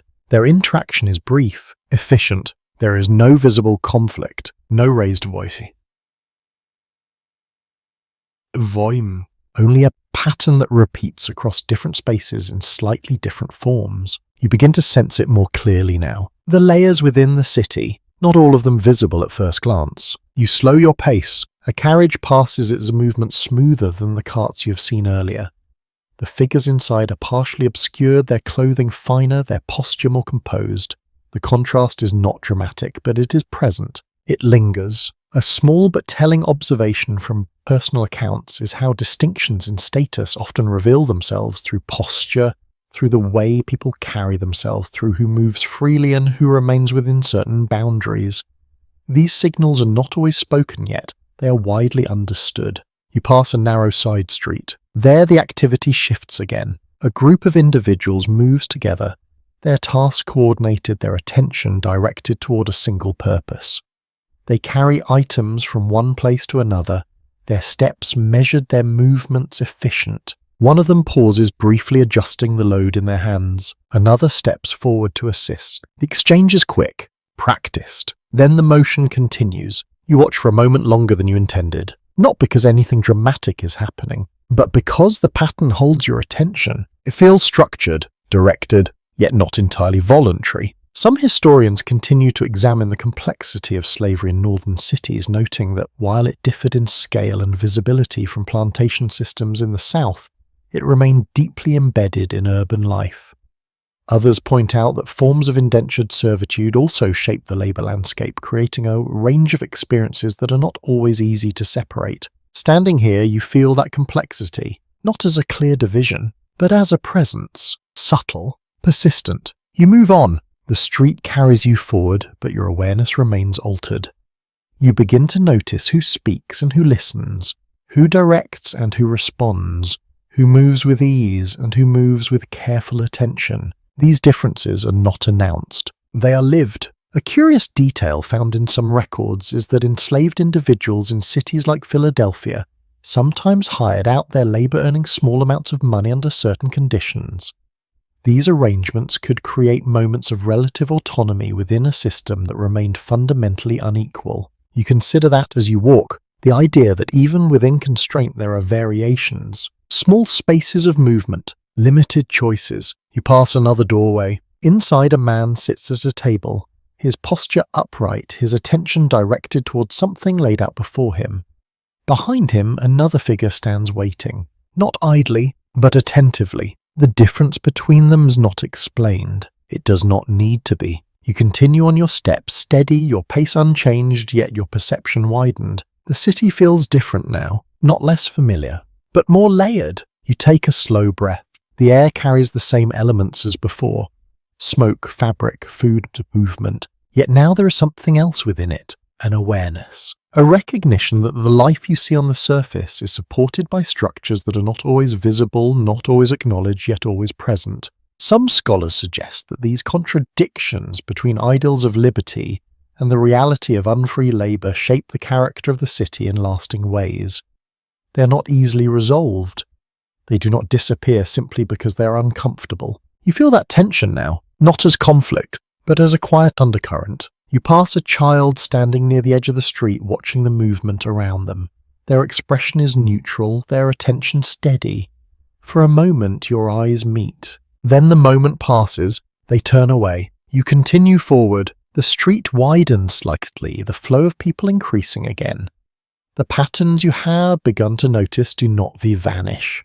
They blend back into the larger rhythm, becoming part of the whole. You realize that understanding this place means seeing both what is visible and what is not, the open exchanges, the quiet hierarchies, the shared spaces, the hidden structures, all existing at once. You adjust your pace, aligning yourself once more with the movement around you, and as you walk your steps, even your awareness, as calm, you carry with you a deeper sense of the city, not as a single story, but as many layered together, shaping each moment in ways that unfold slowly, often without announcement. You continue forward, and as the street opens slightly, the air itself begins to feel different. It is warmer now, heavier in a way that settles more noticeably against your skin. The scents you have grown accustomed to do not disappear, but they deepen, blending into something more complex. You notice it in your breathing. Not uncomfortable, but present. A faint sharpness lingers beneath everything else, difficult to identify. At first, yet impossible to ignore once you become aware of it. You pass a narrow gutter where water moves slowly along its path, carrying with it whatever has been left behind.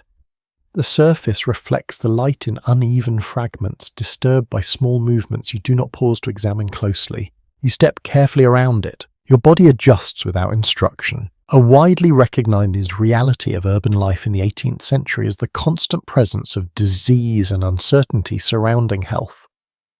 Without modern sanitation or medical knowledge, people rely on observation, habit, and belief to understand illness, often with limited success.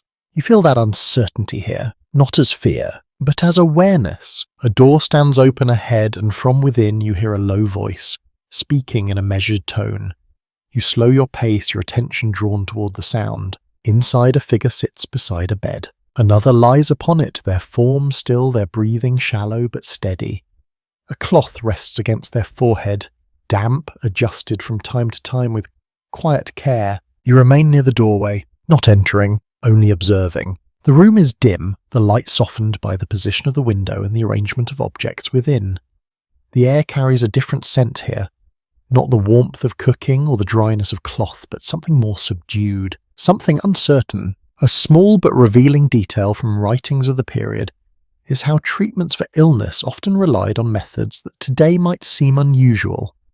Herbal mixtures, bloodletting, and balancing bodily humours were commonly practiced based on long-standing traditions rather than proven outcomes. You watch as the seated figure lifts a small cup, guiding it carefully toward the person on the bed. The motion is slow, deliberate, each movement measured to avoid disturbance. The person drinks, barely, then rests again. No words are exchanged. None are needed. You step back slightly, allowing the doorway to frame the scene once more. Life continues here, even in stillness. You move on. The street carries you forward, but your awareness remains shaped by what you have just seen. The city feels more fragile now, not in its structure, but in the lives that move within it. A child coughs somewhere behind you. The sound is brief, then gone, yet it lingers. You pass a small apothecary, its shelves visible through the open door. Glass containers line the walls filled with powders, liquids, and dried plants. Labels mark their contents, though not all are easily understood. A man stands behind the counter, preparing something with careful attention.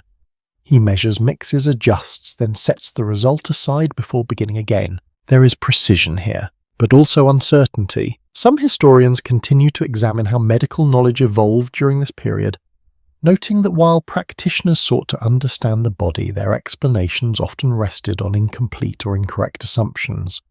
Still, their efforts represent a genuine attempt to bring order to something not yet fully understood. You step inside briefly. The air is cooler, carrying the scent of herbs and something slightly bitter.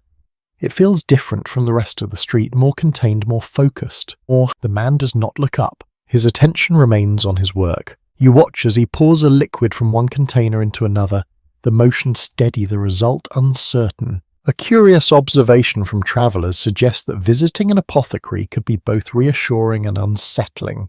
Reassuring because it offered the possibility of treatment, unsettling because outcomes were never guaranteed. You feel that balance now, hope and doubt. You step back outside. The air meets you again, warmer, more familiar though, still carrying that underlying weight you noticed earlier. You continue walking. The street narrows once more, guiding you through a space where the buildings stand closer, their shadows touching across the ground. The light filters down in softer lines, leaving parts of the path in gentle shade. You pass another home. The door is closed, the window slightly open. From within you hear nothing, no movement, no voices, just stillness. You do not stop, but you notice. A detail often mentioned in historical accounts is how quickly illness could move through a city like this, spreading from one household to another with little warning. Close living conditions, shared spaces, and limited knowledge all contribute to its reach. You feel that possibility in the air. Not as immediate danger, but as a constant presence. You take a slow breath, the scents remain, the warmth remains, the city continues, people move, work continues, conversation resume. Life does not pause for uncertainty, it adapts, endures. You step forward, your pace steady, your awareness quiet. Behind you, the rooms you passed continue their own stories, some visible, others hidden. Ahead, the street stretches onward, carrying you into the next layer of the city where the rhythm will shift once more, where the balance between effort and rest, certainty and doubt continues to unfold. And as you walk your steps, even your breathing calm, you begin to understand that here health is not assumed. It is hoped for, managed, endured. One day at a time. You move on, and as the street narrows again, the feeling of the day begins to shift. The light has softened slightly, no longer sharp and rising, but settling into a steady presence that stretches across walls and windows. The air carries less warmth now, touched by the early signs of evening. The rhythm of the city does not stop. It changes. You notice it first in the way people begin to return rather than depart. Steps turn inward. Doors open to receive rather than release. Voices lower, conversations becoming shorter, more contained. A bell sounds somewhere in the distance. Not the measured tone of earlier, but something softer marking time rather than gathering attention. You continue forward. The street ahead is less crowded now, though not empty.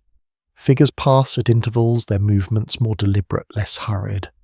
A cart rolls by its wheels, quieter against the ground, as though even sound has begun to settle. A commonly understood feature of cities like Philadelphia during this period is the limited nature of organised law enforcement. There are watchmen, patrols, and local systems of order, but nothing resembling a constant visible presence. Much of the city relies on shared expectation and informal control to maintain balance. You feel that absence here, not as disorder, but as a kind of openness. You pass a narrow corner where a man stands holding a long staff. A lantern hangs at his side, unlit for now, its glass catching the last of the daylight. He watches the street with quiet attention, his posture steady. He does not stop you. He does not speak. He simply observes. You continue on. The ground beneath your feet feels more familiar now, your steps adjusting automatically to its uneven surface. You no longer need to look down as often. Your body has learned. A small group stands near the edge of the street, their conversation low, their gestures minimal. You catch fragments as you pass. Something about a disagreement, something about a delivery that did not arrive as expected. Their voices remain controlled. Nothing escalates, yet there is a tension beneath the words, a slight tightening that suggests not everything is easily resolved. A lesser-known observation from period writings suggests that much of urban conflict during this time remained small in scale, disputes over goods, space, or agreement, rarely dramatic but persistent enough to shape daily interactions. You sense that here, not in open confrontation, but in the careful way people choose their words. You move further along, and the street grows dimmer as buildings block more of the remaining light. Shadows stretch longest, now reaching across the path in uneven lines. A door closes sharply somewhere behind you. The sound echoes briefly, then fades. You glance back. Nothing unusual. Just a moment. Then gone. You continue forward. The man with the lantern begins to move his steps slow-measured as he makes his way along the street. He pauses at intervals, looking down one direction then another, his presence more symbolic than forceful. Some historians continue to explore how effective these early systems of night watch truly were, noting that while they offered a sense of order, their ability to prevent or respond to crime was limited. Still, they formed part of the city's attempt to maintain balance as day gave way to night. You watch him for a moment, then move on. The air cools slightly, settling more gently against your skin. The scents of the day begin to shift as well. Smoke becomes more noticeable, rising from hearths as evening meals are prepared. The sharper smells of the market fade, replaced by something softer. A curious detail from contemporary accounts notes that many residents avoided moving through certain parts of the city after dark, not because danger was constant, but because uncertainty increased. Limited lighting, uneven streets, and the absence of clear oversight made night feel less predictable. You feel that shift beginning, not as fear, but as awareness. You pass another doorway where light spills out onto the street, forming a small contained space of brightness. Inside, figures move their shadows, crossing the walls in slow patterns. Voices carry faintly warm and familiar. You pause briefly at the edge of the light, then continue. The street grows quieter, not silent, but reduced, each sound more distinct. Footsteps, a distant voice. The faint clink of something being set down. You step carefully now, not because you must, but because the space invites it. Your pace slows slightly, your awareness sharpening as the light continues to fade. A figure approaches from ahead, their outline softened by the dimness. As they pass, there is a brief moment of acknowledgement, a glance, a slight shift in posture. Then they are gone. The city holds you differently at this hour, less demanding, more watchful. You take a slow breath. The air feels cooler now, carrying the scent of evening and the quiet transition from day to night. Behind you, the activity of the day settles into memory. Ahead, the street continues into shadow, guided by small points of light that begin to appear one by one. You notice the lanterns now, some already lit, others waiting, each one marking at a place where light resists the dark, not completely, but enough. You move toward one of them, its glow steady, contained within its glass. It casts a soft circle onto the ground, illuminating the uneven surface beneath your feet. You step through it, then beyond. The light fades again, And as you continue walking your steps steady, your awareness calm, you begin to understand that the city at night is not a different place. It is the same place, seen differently, felt differently, lived with a quieter attention that reveals what the brightness of day sometimes conceals. You continue into the evening, and the city settles into a gentler rhythm. The edges of things soften. Light no longer fills every corner, instead gathering in small pools where lanterns and windows hold it in place. Between those pockets, the street feels quieter, more reflective. Your steps slow without effort. The ground beneath you remains uneven, but familiar now. You move with a confidence that was not there earlier, your body adjusting to each rise and dip without needing to think about it. The city has taught you its patterns, and you carry them with you.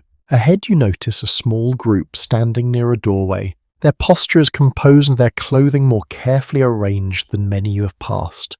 Fabric falls in smoother lines. Colours appear more deliberate. Nothing extravagant, yet clearly chosen with intention. You approach at a steady pace. Their conversation is low-measured, each word placed with care.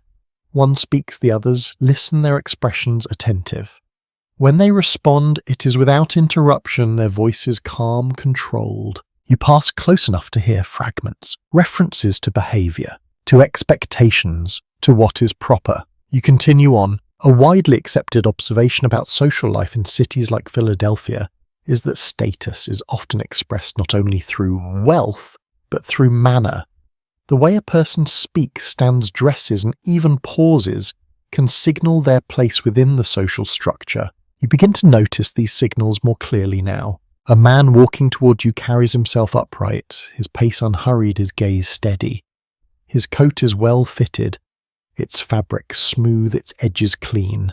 As he passes, he inclines his head slightly, a gesture small but precise. You respond without thinking, a subtle movement. Then you continue. The exchange lasts only a moment, yet it leaves a quiet impression. You move further along, your attention drawn to a shop window where a piece of fabric is displayed.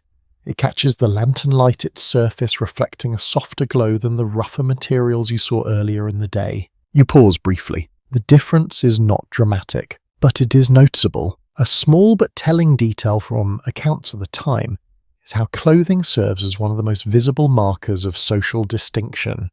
The quality of fabric, the fit of a garment, even the cleanliness of its presentation can communicate more than words. You glance down at your own position within the street, at how you move, how you are seen. Then you lift your gaze again and continue.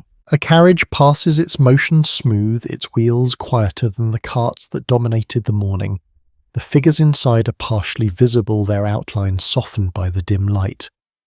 The carriage does not stop, but moves through the space with ease, its path clear. You step slightly aside to allow it to pass. The movement is instinctive, unspoken. You continue forward. The street opens into a slightly wider area, where a few people stand near a set of steps leading into a larger building.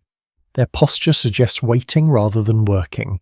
Their conversation is minimal, their attention directed inward. You do not approach, but you observe. A curious detail noted in personal writings is how social gatherings in this period often involve careful attention to behaviour.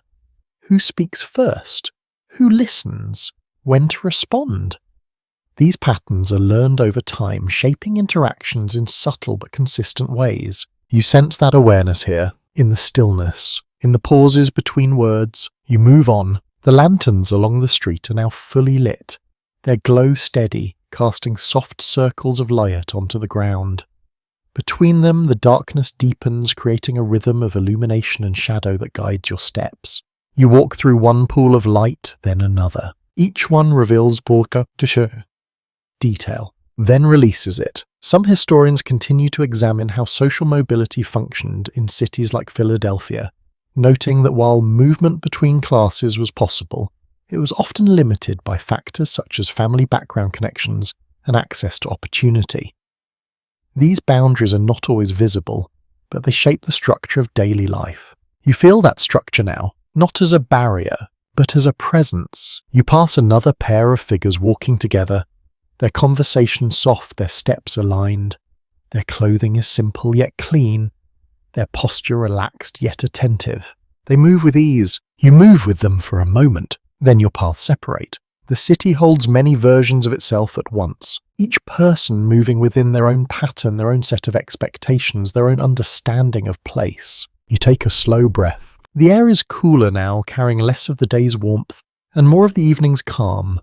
It settles gently, no longer layered with as many competing scents. The sounds are fewer, more distinct. Footsteps echo slightly. Voices carry a little further. A door closes in the distance. You continue walking, your pace steady, steady, your awareness quiet. You begin to understand how much of this world is shaped not only by what people do, but by how they do it. The smallest gesture, the briefest pause, the way a word is spoken or withheld, all of it contributes, all of it matters. You pass one final doorway where light spills out, revealing a room where figures sit in quiet conversation. Their movements are minimal, their attention shared. You do not enter, you simply pass, and as you move beyond the reach of that light, returning once more to the softer darkness of the street, you carry with you a deeper sense of the city's subtle language. The unspoken signals that guide interaction, define belonging and shape the experience of living here in ways that are felt more than explained. You continue through the evening streets, and the pattern of light and shadow begins to feel almost familiar. Lanterns glow in measured intervals.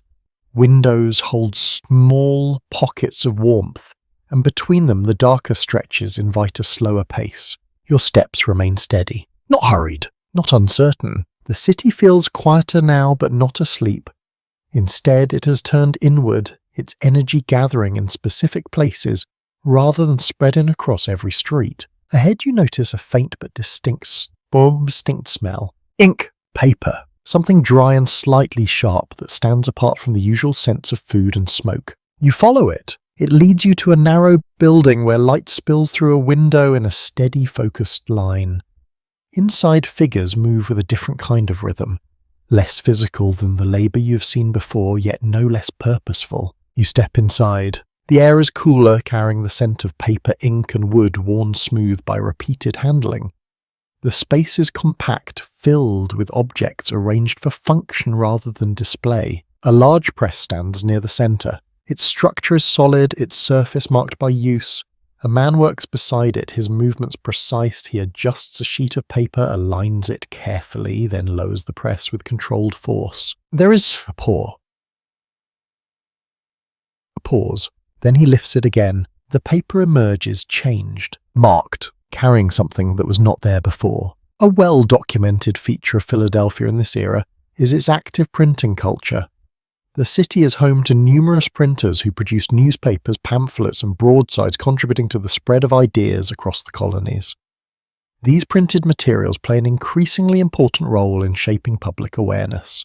You move closer. Another figure stands at a table arranging small pieces of metal type. Each one is selected, placed, adjusted. The process is slow, deliberate, requiring attention to detail that does not allow for distraction. You watch as the lines form. Not words yet, but the structure of words. A small but intriguing detail often noted is how labour-intensive printing is at this time. Every letter must be set by hand, every page prepared with care. The process demands patience, yet allows ideas to travel further than spoken conversation alone. You notice the quiet focus in the room, no raised voices, no unnecessary movement, only the steady progression of task after task. You step to the side, observing the press as it operates again. Lower, pause, lift. Each motion identical to the last, yet producing something new each time. A sheet is set aside to dry its surface, catching the light. You lean slightly closer enough to see the faint lines of text forming across it. The words are small but clear, arranged in careful order. You cannot read them fully from where you stand, but you recognize their purpose: to carry information. To move beyond this room, a curious observation from contemporary writings suggests that printed materials often circulate widely, passing from one reader to another, sometimes read aloud in groups where not everyone has access to the text directly. In this way, a single page can reach many. You consider that as you watch. The quiet work here extends far beyond these walls. You step back slightly as one of the workers carries a stack of freshly printed sheets toward another table. He moves carefully, ensuring the ink does not smudge his attention fixed on preserving what has just been created. The room holds a different kind of energy, not physical exertion, but concentration, the shaping of ideas rather than objects. Some historians continue to examine how the growth of print culture influenced the political climate of the colonies, suggesting that access to information allowed individuals to form opinions in new ways. The connection between printed words and public thought becomes increasingly significant. You feel that connection here, not as something abstract, but as something tangible, held in the sheets of paper, carried in the movements of those who produce them. You glance toward a small stack of completed pages resting near the edge of a table. Their surfaces are uniform, their edges are lined.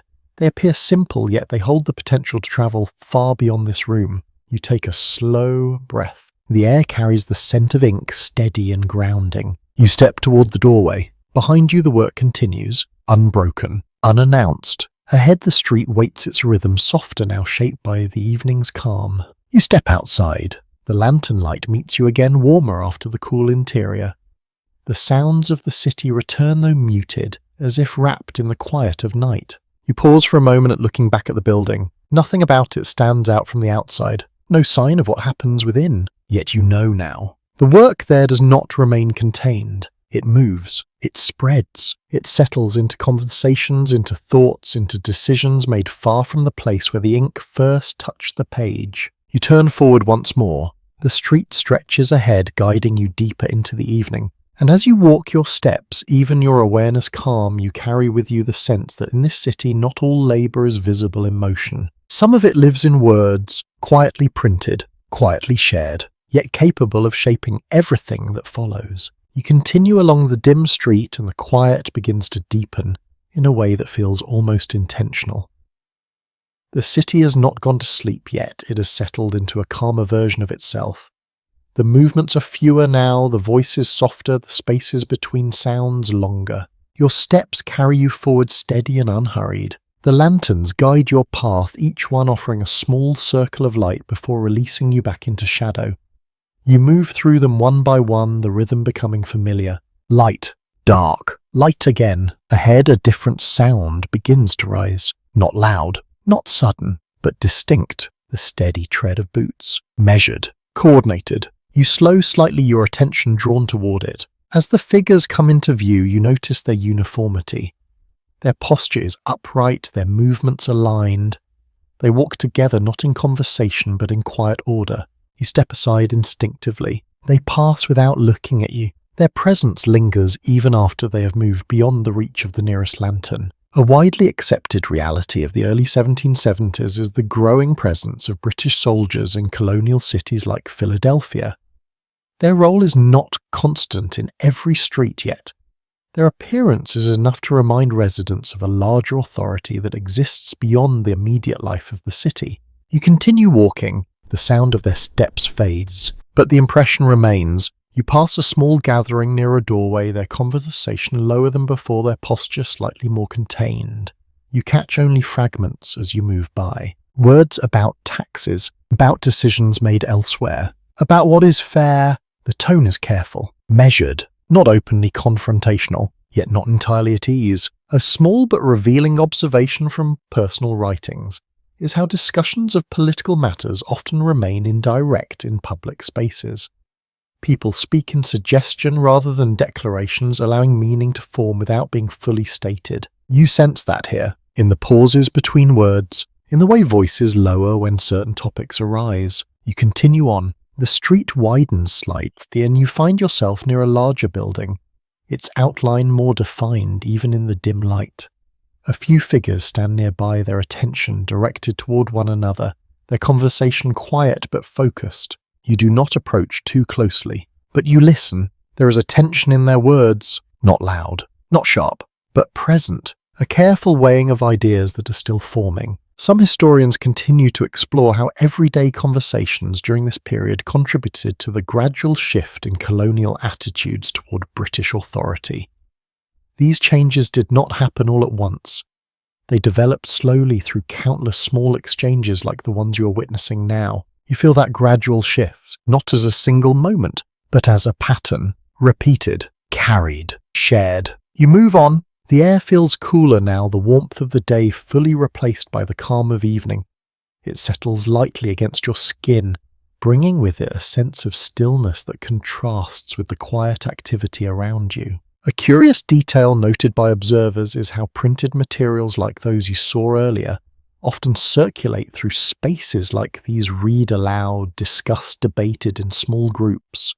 In this way, ideas travel not only through paper, but through voice. You imagine that now. Words printed in ink, carried into rooms, spoken, repeated, adjusted. You pass another pair of figures walking slowly, their heads inclined toward one another. Their conversation is too soft to hear yet, their expression suggests focus, perhaps even concern.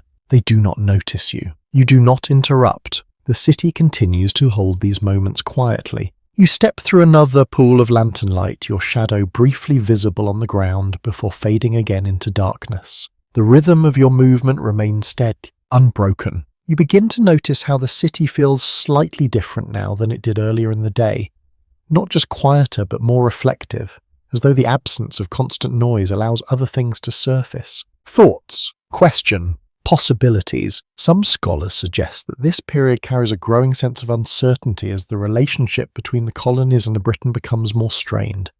Yet this uncertainty is not always visible in dramatic ways. It exists in conversations and decisions in the quiet space between what is said and what is left unsaid. You feel that space now. Oh, it lingers in the air, subtle, persistent. You take a slow breath. The night carries fewer scents now, the sharper elements of the day softened, leaving behind something cleaner, more open. You continue forward. The street stretches on its path, guided by light and shadow, its movement steady even in the quiet. Behind you, the conversations continue. Ahead, the city remains, and as you walk, your steps calm, your awareness settled. You begin to understand that change here does not arrive with sudden clarity. It builds quietly. In moments like these, in voices lowered rather than raised, in thoughts shared carefully then carried forward, until one day the weight of them becomes something that can no longer remain unspoken. You continue forward and the night settles more fully around you. The lanterns seem softer now, their glow less defined, as if the darkness has gently widened the space between them. The street grows quieter with each step, though it never becomes completely still. Your pace slows naturally. There is no need to hurry. The day has already unfolded, and what remains carries a different kind of weight. You notice a small gathering ahead, not large enough to draw attention from afar, yet distinct in its stillness.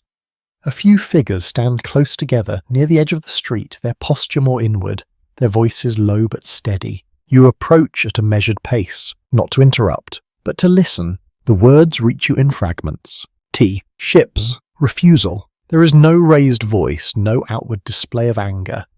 Instead, there is a quiet firmness, a sense that something has already been decided, even if it has not yet been fully expressed. You pause at a distance. A widely recognised development of the early 1770s is the growing resistance to British taxation, including the boycott of certain goods such as tea. These acts of resistance do not always take the form of public confrontation.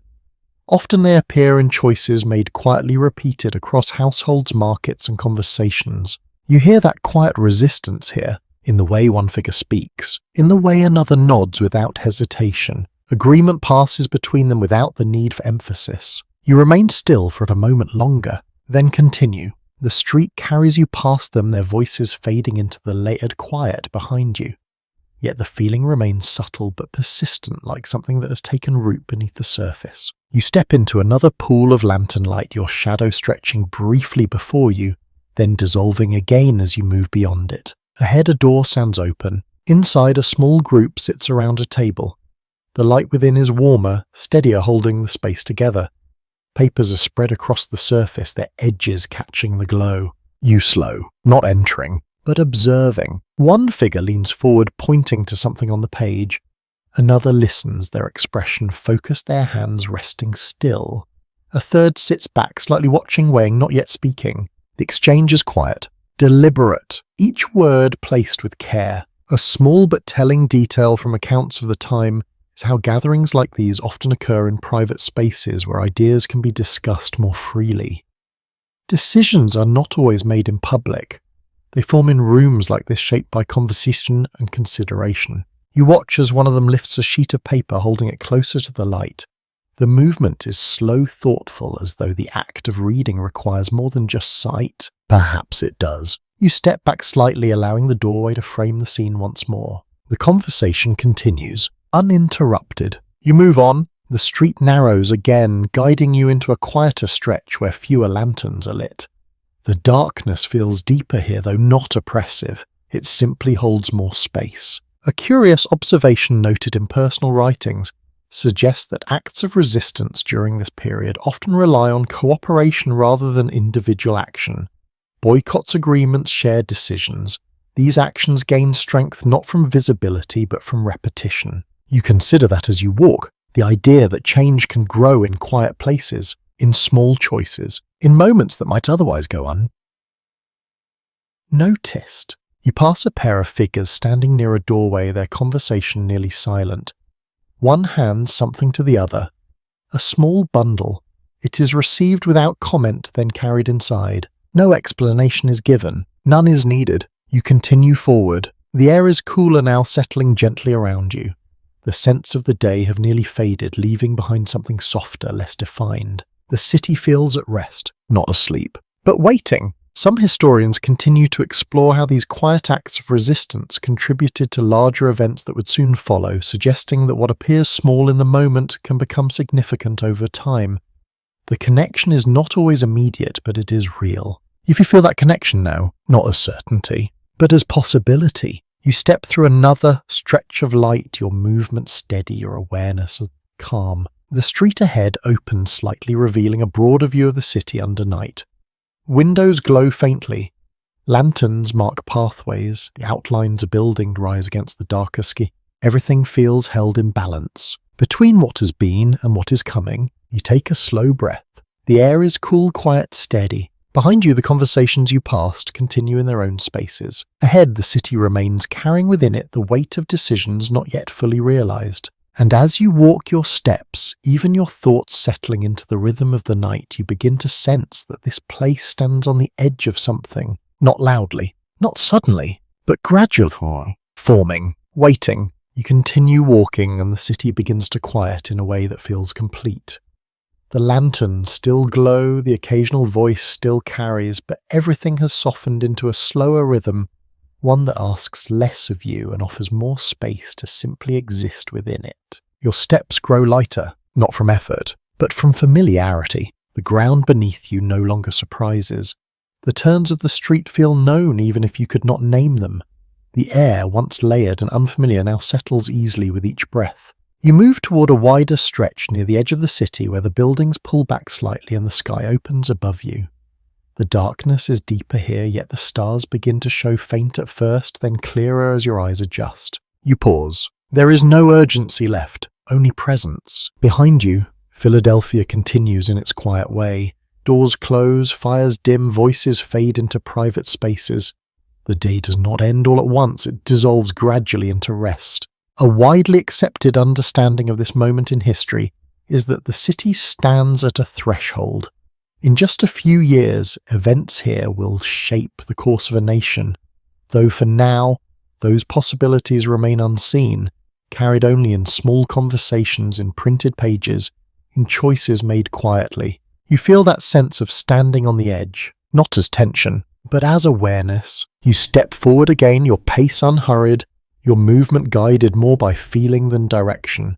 The street curves gently, leading you past the final rows of buildings where light still lingers in a few windows. Inside those rooms, life continues in softer forms. A hand setting aside a tool, a voice lowered to a whisper, a child settling into sleep. These moments do not appear in records, yet they hold the shape of the day just as surely as anything else. A small but thoughtful observation from personal writings is how easily the ordinary disappears from history, leaving behind only what is considered important. Yet for those who lived here, it is the ordinary that fills most of their time. You carry that with you now, the steady labour, the quiet exchanges, the small decisions that build into something larger. You slow your steps once more. The air is cool and even free from the heavier scents of the day. It moves gently, carrying only the faintest traces of smoke and wood. You take a long breath, then another. Some scholars continue to reflect on how people in this period understood the changes unfolding around them, suggesting that many did not see themselves as living through something extraordinary. Instead, they experienced each day as part of a continuous flow shaped by immediate needs rather than distant outcomes. You feel that perspective now. The sense that life here is not defined by what will come but by what is present. The streets, the rooms, the work, the rest. A curious detail often mentioned is how nights in cities like this could feel both calming and uncertain at once. The quiet offers relief, yet the darkness leaves much unseen. Still, people adapt, finding comfort in routine and familiarity and the knowledge of their surroundings. You begin to feel that comfort. It settles into your shoulders, into your breathing, into the steady rhythm of your steps. You reach a place where the street fades into open ground, the city behind you, now a collection of soft lights and quiet shapes. The river lies somewhere beyond, unseen, but remembered its presence, still part of everything you've experienced. You turn slightly, looking back. The city does not call to you. It simply remains, enduring. You stand there for a moment longer, then allow yourself to rest. The sounds grow quieter still. The light dims. The edges of everything soften. You do not need to move anymore. You do not need to observe. You've already seen enough, and now the day can gently release you. The air cools further, settling into a calm that feels almost still.